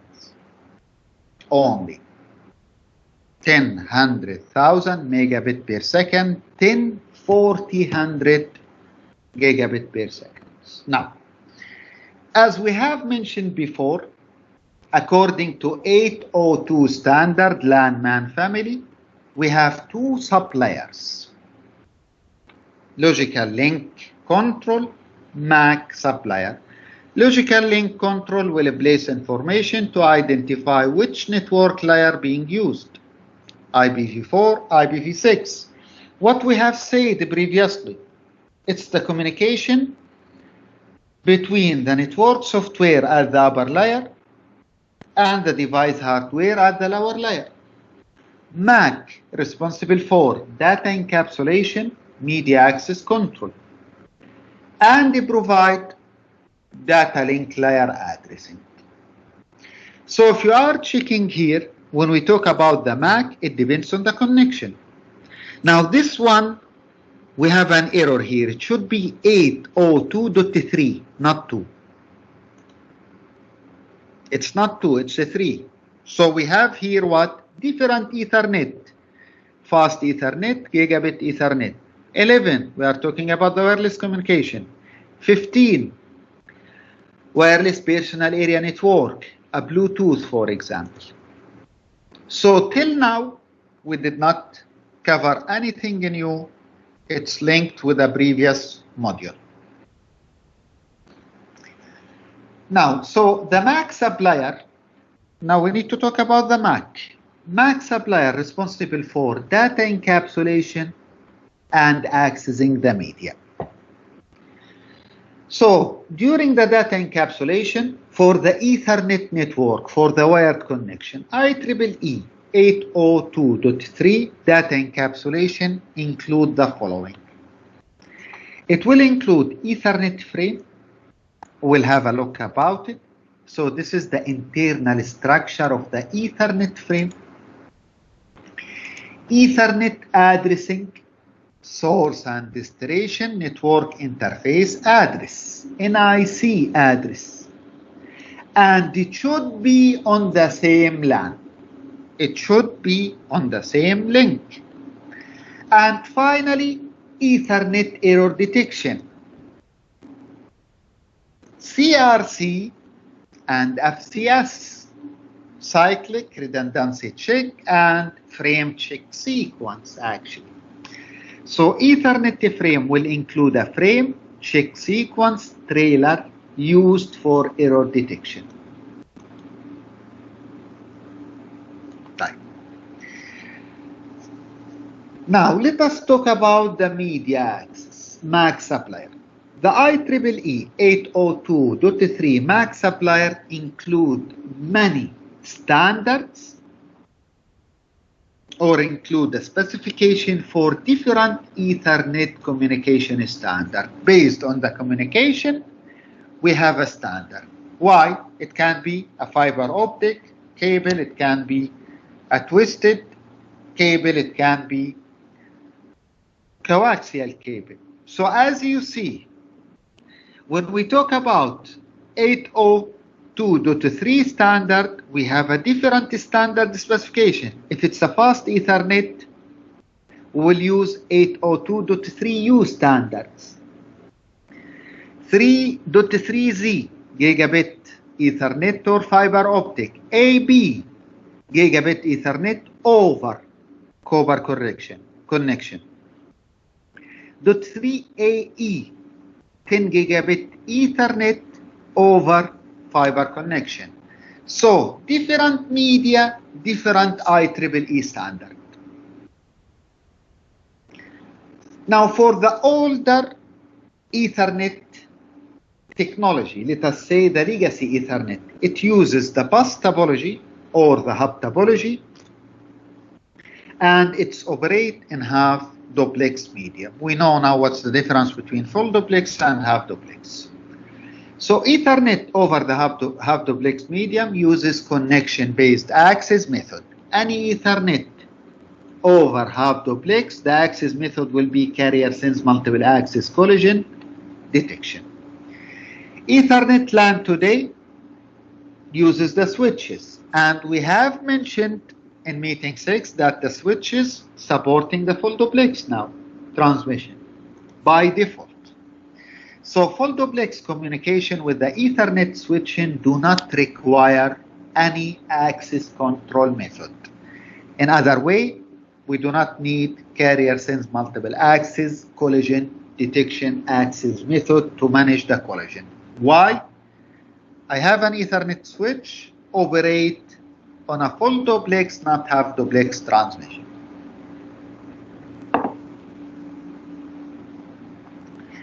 Now let us talk about the Ethernet frames. As you see, what we have here are the Ethernet frames. So I will explain everything this slide and next class here. Now we have a requirement for the Ethernet frame to be a valid frame, not discarded or ignored. The size, yes, on the legacy, on the half duplex, ya ahla. The hub and the legacy Ethernet, the Ethernet that operate on the half duplex only. Yes. Yani I can say carrier sense multiple access used in legacy bus topology Ethernet LAN access. صحيح كلامك. طيب الآن for Ethernet frame the size should be, or the minimum size should be 64 bytes and the maximum size is 1518 bytes. Now the preamble fields, the initial field, this one, the 8 bytes, is not included when we talk about the Ethernet frame size. So starting from the destination MAC address till the FCS, the frame check sequence, okay, it should be between 64 and 1518 bytes. What about the preamble, the start and the end? It's not included. The start frame delimiter, it's not included within the 64 bytes. Now any frame any Ethernet frame less than 64 byte length is considered as a collision fragment, or we can call it runtime frame, and simply it will be automatically discarded, ignored, deleted. Now, any frame more than 1,500 bytes considered as jumbo frame or baby giant frame, and it will be also discarded automatically. So if any size, if the size of the transmitted frame less than the minimum, what's the minimum? 64. Greater than the maximum, or let us say 1,000. 500 greater than the maximum, the receiving device will simply drop the frame, discard the frame. Drop the frame usually are likely to be the result of the collision or other unwanted signal. It's considered as a collide frames. So they are considered invalid. So jumbo frames are usually supported by, now jumbo frames supported by fast Ethernet and gigabit Ethernet switches and NICs. Now what we have here, the Ethernet frame. Now let me discuss with you the fields. The first one, it's not included with the minimum size. The preamble and the SFD. SFD stands for Start Frame Delimiter. Simply this field used for the synchronization between the sending and the receiving devices. Destination physical address is 6 bytes, 48 bits. So why you said 48 bits? Every byte 8 bits. 8 multiplied by 6, 48. So 48 bits physical MAC address or destination MAC address, the MAC address of the receiving device. 6 bytes for the source MAC address. 2 bytes is the type or the length. Identify the upper layer protocol type. So the type is 2 bytes field will use to identify the upper layer protocol encapsulated in the Ethernet, usually IPv4 or IPv6. Data between 45,500 bytes contain the encapsulated data from the higher layer. So usually it's including what? Layer 3 protocol data unit, the BDU, the packets, or usually the IPv4 packets. Now keep in your mind all frames should be at least 64 bytes long. Now frame check sequence field is used to detect the error in the frame, as we have discussed before. It will use the CRC value or summary information, the cyclical redundancy check.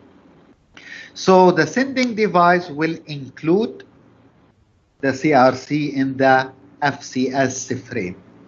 So the receiving device will use the FCS value to determine if there is an error or not. What's the error? A 0 interpreted as a 1 or the 1 interpreted as a 0. Any question until now? Now let us talk about the MAC address and the hexadecimal. All Ethernets or an Ethernet MAC address consists of 48 binary bits value expressed by using a 12 hexadecimal value. How? 48 divided by 4, because every hexadecimal value is 4 bits. So 48 divided by 4, 12 hexadecimal value. So given that the 8 bits, the 1 byte, is a common binary grouping for example, 8 zeros to 8 1 can be represented in hexadecimal as 00 or FF. How come? 4 bits, 0 in hexadecimal, another 4 bits, the second 0 in the hexadecimal. 4 ones, it's actually 15, F. 4 ones, F.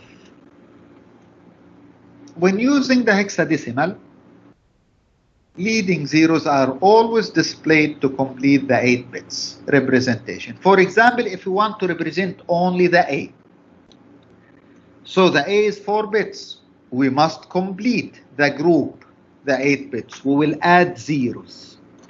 This is the leading 0. So it's a 0, A in hexadecimal. Why it's A?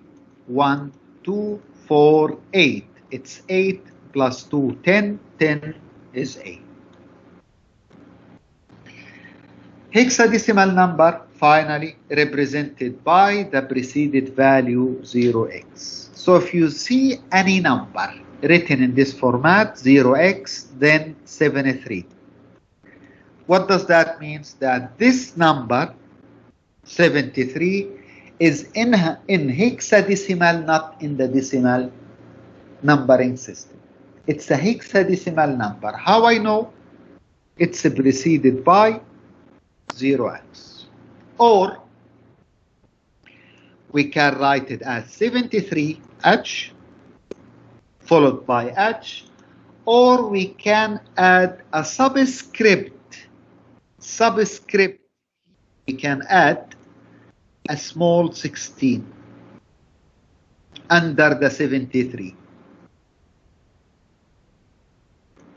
in order to inform or to represent or to denote that this number is hexadecimal number, not a decimal number. So 0x, H, or a small subscript. Now, in an Ethernet local area network, every network device is connected to the same network, shared media.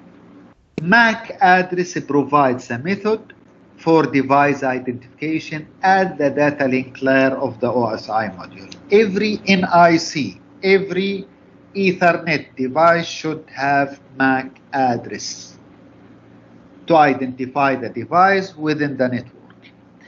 Now, an Ethernet, usually the MAC address is 64 bits, 12 hexadecimal number or digits. Okay. Also, because the byte equal to 8 bits, every byte is 8 bits, we can say how many bytes the MAC address? 6 bytes.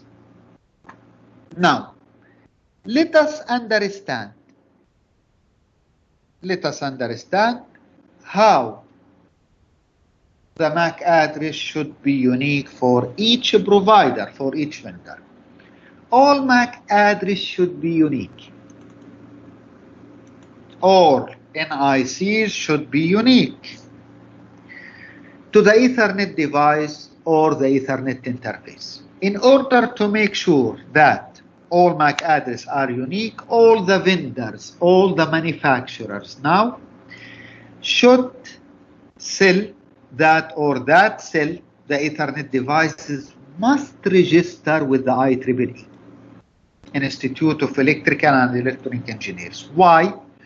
In order to obtain 6 unique hexadecimal values. 6 hexadecimal, every pair is 1 byte, so 3 bytes will be unique in any MAC address, and another 3 bytes, as you see here, will be assigned by the vendor, by the manufacturer.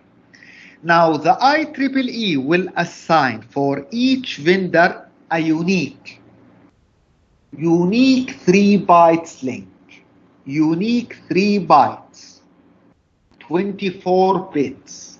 What we call it? organizationally unique identifier, OUI. So the Ethernet MAC address simply containing 6 hexadecimal 3 bytes vendor OUI and the 3 byte vendor assigned, 3 bytes assigned by the vendor بالبائع نفسه, a sequence from 1 to whatever, for example. So this is how the MAC addresses looks like. 3 bytes, 6 hexadecimal digits, each one represented by 4 bits. So 24 bits as OUI, organizationally unique identifier. It will be unique. For Cisco, for example, a unique OUI product provided by IEEE. Another 24 bits, 6 hexadecimal or 3 bytes is what vendor assigned, a number assigned by the vendor itself اللي هي الشركة نفسها. ففعليا as you see جزء محجوز يونيك على مستوى العالم كامل عن طريق IEEE, والجزء الآخر it can be assigned by the vendor itself. واضح الآن؟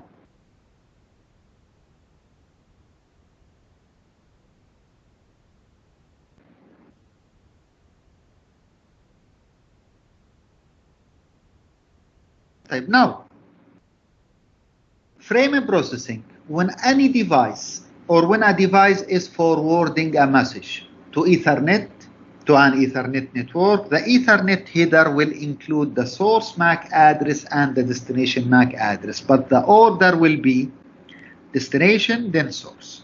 So for example, H1 would like to send a message to H3. So H1 will add its own MAC address of H3. Now H1 will send the message to the switch. The switch will forward it to all other ports except of the incoming port. So it will be transmitted to H2, H4 and H3. So what will happen? When the NIC receives the frame, the NIC will check the destination MAC address to see if it's match its own physical MAC address stored in the RAM or not.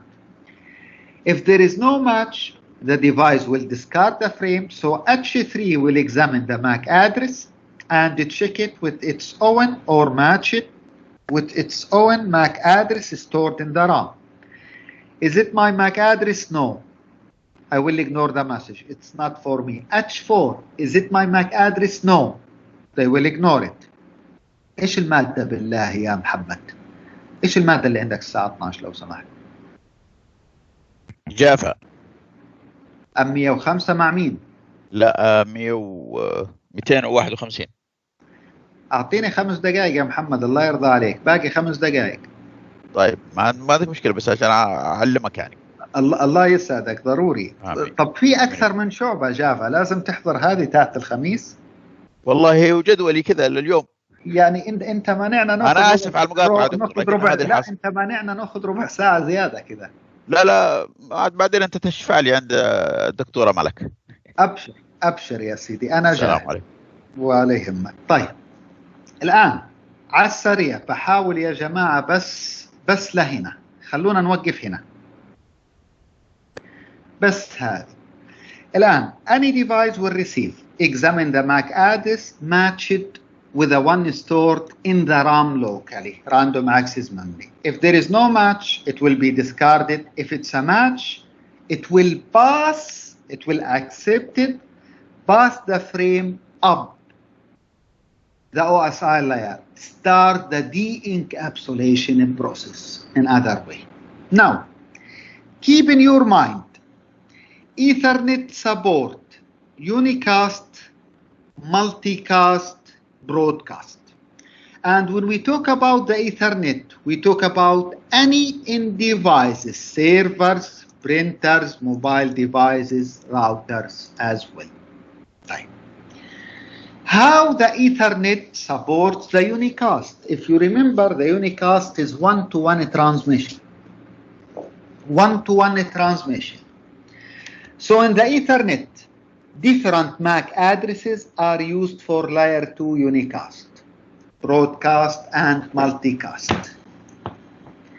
In unicast, it's one-to-one. H1 will send a message only to the server. So the source IP is the IP of the host, the destination is the IP of the server, the source MAC address is the MAC address of H1, the destination is MAC address of the server, as you see. Now, so the unicast MAC address is the unique address that is used when the frame is sent from a single device to a single destination.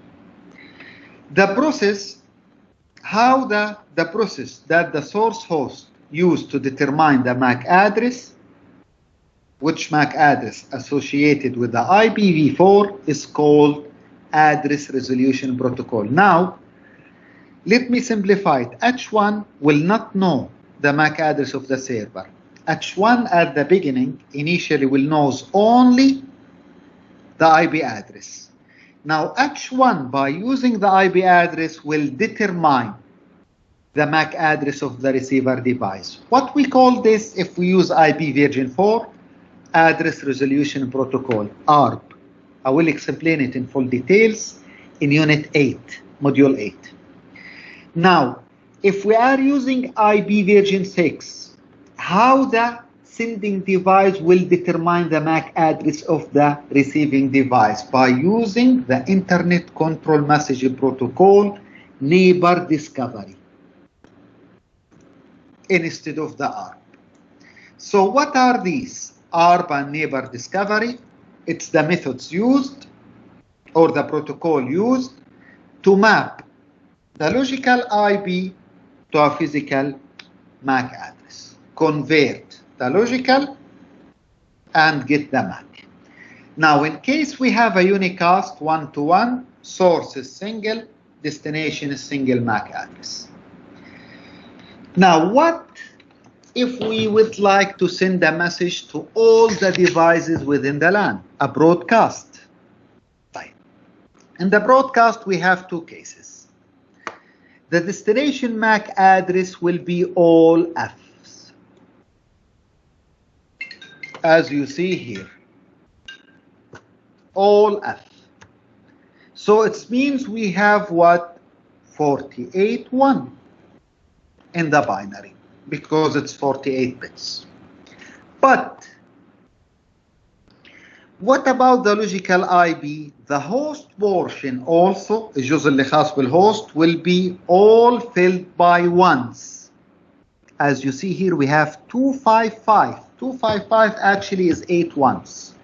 It's 1 plus 2 plus 4 plus 8 plus 16 plus 32 plus 64 plus 128. The total is 255.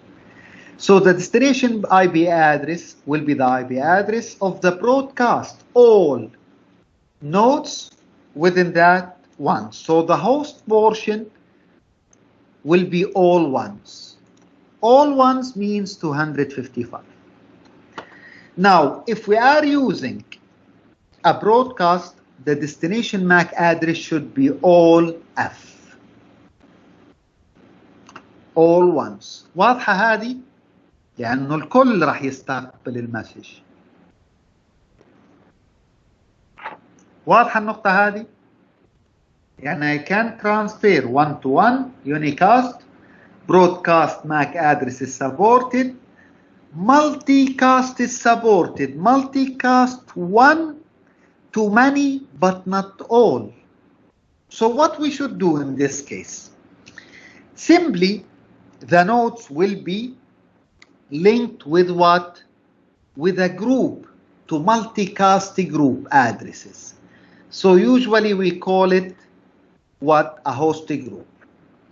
So now it depends. It depends. If we are using IP version 4 multicast, if we are using IP version 4, the destination MAC address will be 01005E.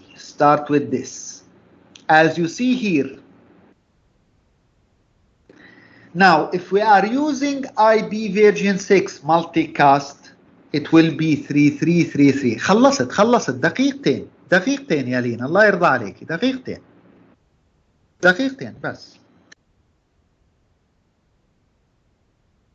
Now, multicast destination means the switch will flood all the incoming message. H3 will send a multicast. Now the switch will forward it to all the connected ports. But only those within the multicast group will accept it. And the other will discard the frame. Now, to simplify it to you, as you see here also when we talk about the IP address for the multicast, if the encapsulated data is an IP address multicast packet, the device should belong to multicast group. يعني راح نقسم الديفايسز ل multicast groups. So multicast group will be assigned or are assigned a multicast group IP address. We can create many multicast group. Usually the IP used to create multicast group IP version 4 starting from 244.0.0.0 up to 239.255.255.255. So simply the multicast one to many but not all. The switch will forward it to all the packet, to all the connected ports, but those not within that group, the multicast group, will discard the Ethernet frame. Now, if it's IP version 4, we should use this MAC. If it's IP version 6, this is the multicast group. These two MAC address fixed, which means this one is multicast. Now remember, in all unicast, broadcast, multicast, the source should be always, the source MAC address should be always what? A single source. In multicast, unicast, broadcast, always one source. طيب I will stop here. طيب الآن اسمعوني في عنا الأوفيس أور مظبوط؟ Just let me stop the recording. We have the office hour. طيب معناها خلينا متى الأوفيس أور هي؟ متى موعدها؟ الأحد خلونا نخلص موديل 7. شو رايكم؟ خلونا نيجي الساعة هذه نخلص موديل 7. يعني في أي حالة تأخرنا ممكن نستخدمها. خلونا نستخدمها الأحد القادم. تمام؟ ما تنسوا الكويز متى يا جماعة؟ يوم السبت الساعة 4. مدة الكويز 12 دقيقة فقط. ادخل الساعة 4. different questions في question bank. ما تفكروا يعني نهائيا. different question. راح يكونوا 6 أسئلة multiple choice. 3 أسئلة راح تغطي موديول 1 و3 أسئلة موديول 2. 6 أسئلة فقط. multiple choice single answer. ما عندي multiple choice multiple answer. multiple choice حل واحد. يوم الأحد الساعة المكتبية اليوم الأحد الآن لو دخلت 4:25 راح يسكر عليك 4:30. كيف تدخل 4:25 وهو مدته نص ساعة؟ راح يسكر. دخلت 4:29 راح يسكر عليك 4:30. ادخلوا 4. ادخلوا 4. التفكيرات هذه ما بدنا إياها يا محمد، الله يرضى عليك. ممتحن انت. نعم مربوط بالساعة. وليس بوقت دخول الطالب، ولكن انت يا طالب معك بالنص ساعة هذه تحل كويزك اللي هو 12 دقيقة. الله يرضى عليكم. واضح؟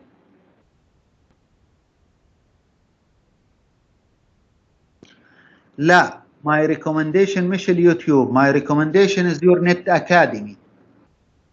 معطينكم حسابات نت اكاديمي، حسابات سيسكو، اكسس على الماتيريال كاملة. لازم تحلوا الشابترز اكزامز اللي موجودة بسيسكو معكم ل 23/11. لا مش لازم تمتحنها، ولكن انت راح تحصل على خصم وتقدر تمتحنها.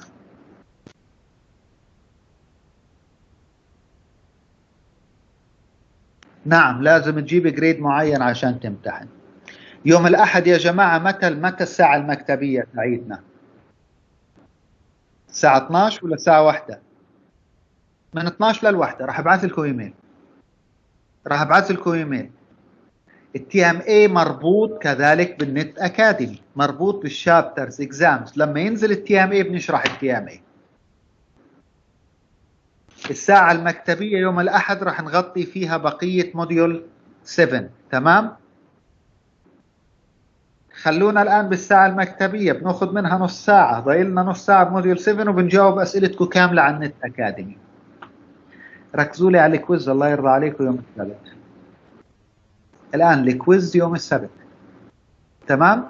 يلا الله يعطيكم العافية. والتسجيل أنا إن شاء الله بنزله اليوم بالنسبة ل6 و7، 5 و6 و7، وبنكمل 7 كذلك يوم الأحد. يعطيكم العافية. السلام عليكم.